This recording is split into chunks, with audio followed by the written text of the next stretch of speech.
Hi everyone, I'm Shelly from There's No Place Like Home at redheadmom8.wordpress.com. I mentioned that we are changing up our homeschool routine, and I was trying to decide if I wanted to do a video today on what our new homeschool routine looks like, or if I should actually first talk about our morning basket.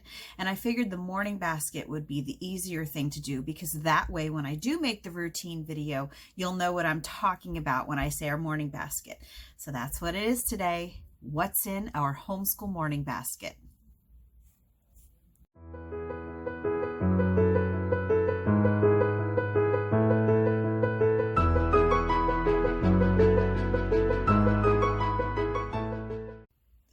A lot of you right now might be wondering, what is a morning basket?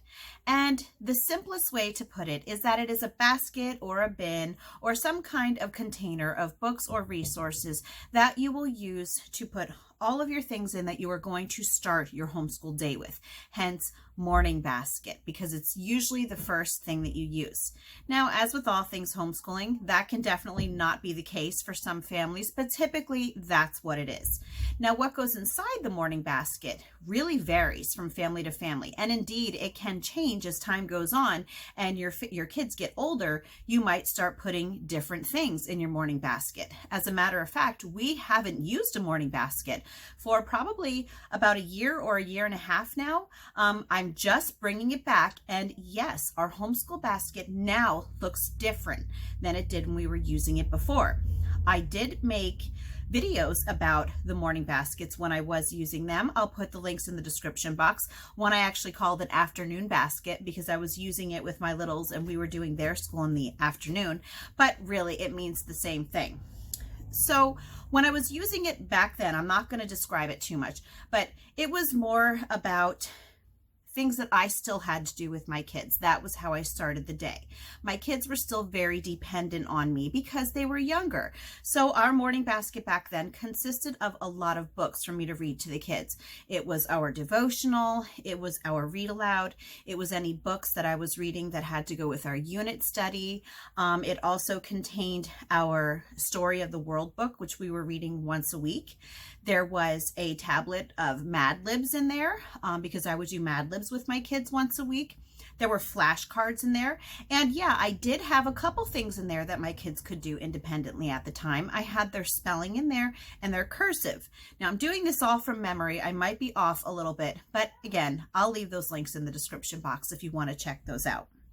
So now that my kids are older, our morning basket is completely different. And I was thinking about it. This is really the perfect time for us to reintroduce a morning basket into our homeschool, because my kids are at the age that they can be independent in so many things. And I don't know if most of you are on Instagram, but a lot of times I will post pictures of my kids in the morning on Instagram, because even before we start our school day, my kids will just get up and they will start doing their work before we even start school without me having to say anything, just because they want to get done. They want to make sure that everything is done and that they get done early. So as I started bringing in all these new resources that I shared with you in my last video, I started thinking to myself, you know, a lot of these things are things that my kids could do on their own, and they're already doing a lot of things on their own. So what if I would institute a morning basket and maybe had the morning basket time be a little bit earlier than our usual start time, since they're doing things early anyway?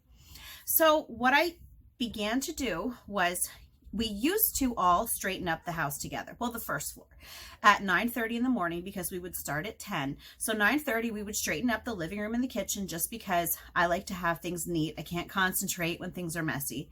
And then we would start at 10. So I made a deal with them. I said, we are going to bring back a morning basket. And if you will work independently from the morning basket at 9:30 in the morning, I will take care of cleanup in the morning, and you just concentrate on the morning basket.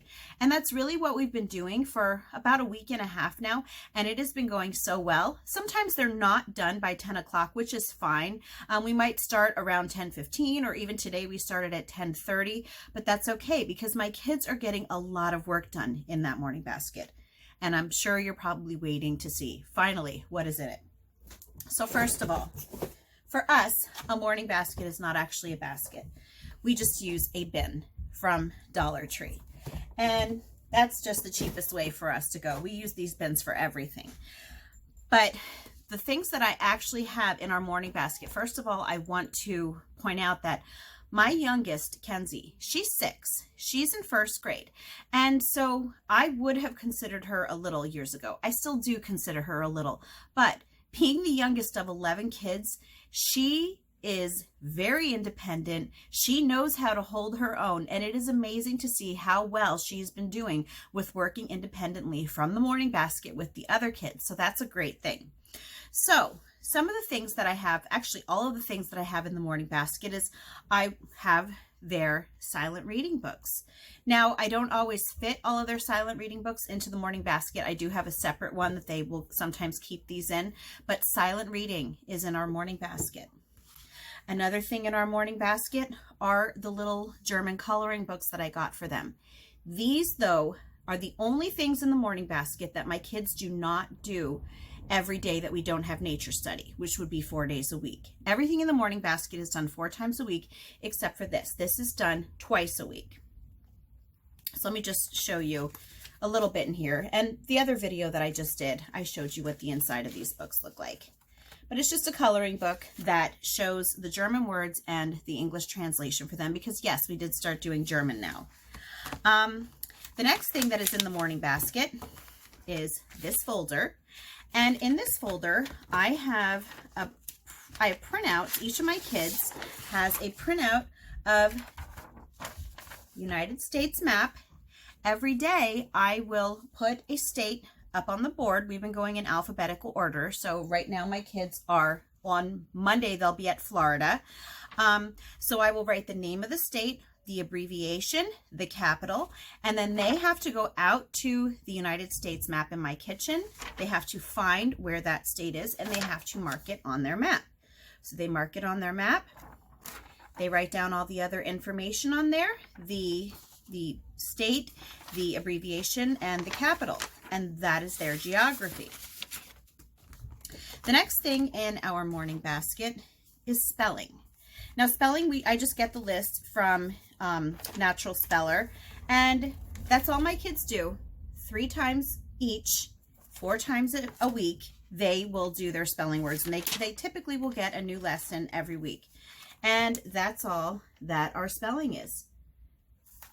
Very simple for them to do on their own, but it really, really helps them with their spelling. The next thing in the morning basket is a multiplication and division workbook for my kids who are in 4th grade and over. I was finding that I wanted them to be able to work a little bit more quickly with their multiplication and division. Sometimes they were still having to count on their fingers, and they still do sometimes, or they might have to use a multiplication chart. So I got this for them to really help them to be a little bit quicker with that. So my 6 and 8-year-olds, they actually use Abeka Math, which has drills right in the back of their math book. So they just do the drills right out of their math books. My other kids, though, do use CTC Math. So this is what they use, and it is right in our morning basket.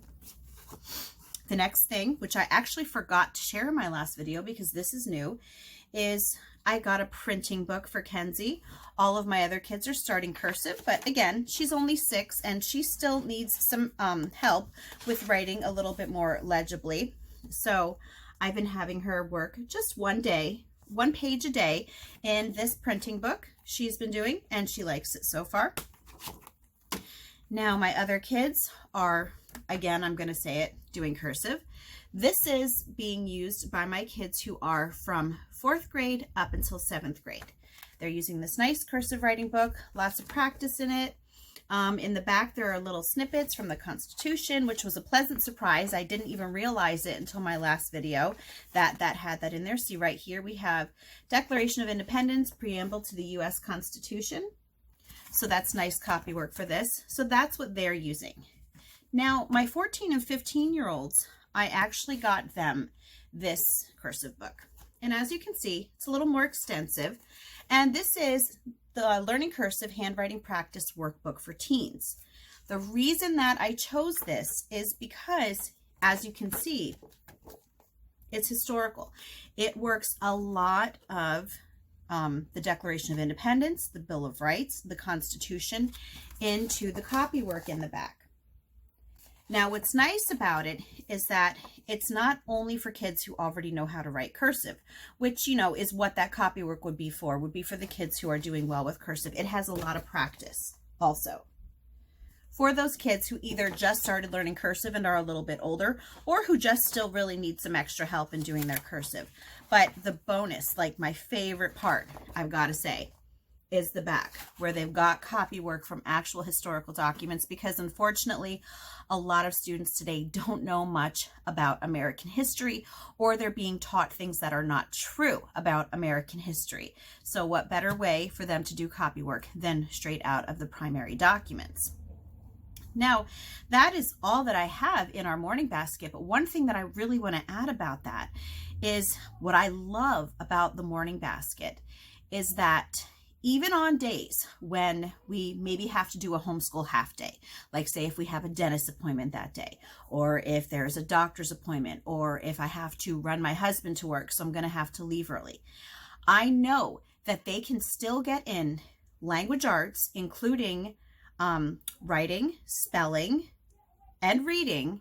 And on top of that, they can also get in math and they can get in geography all on their own in the morning. Even if I don't have time to do anything else, they still have time to get all of those subjects in, and I don't have to worry too much about that. So that is a great thing. It's not something that I would want to do every day, but when you're in a bind and you still want your kids to get some school done that day, a morning basket is a perfect thing to do, especially if you do have a morning basket that contains multiple subject areas. It kind of gives you peace of mind for those days when something comes up and you end up not being able to do what you had originally planned.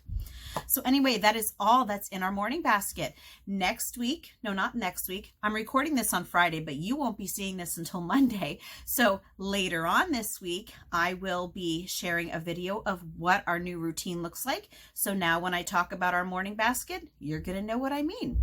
Anyway, that's all that I have for you today. If you like this video, give it a thumbs up.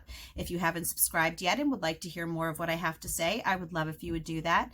If you have any questions or comments, you can leave one over on Instagram because YouTube disabled my comments. And if you like my work and would like to check out my Patreon page, I will leave a link in the description box for that as well. And I hope you have a great day.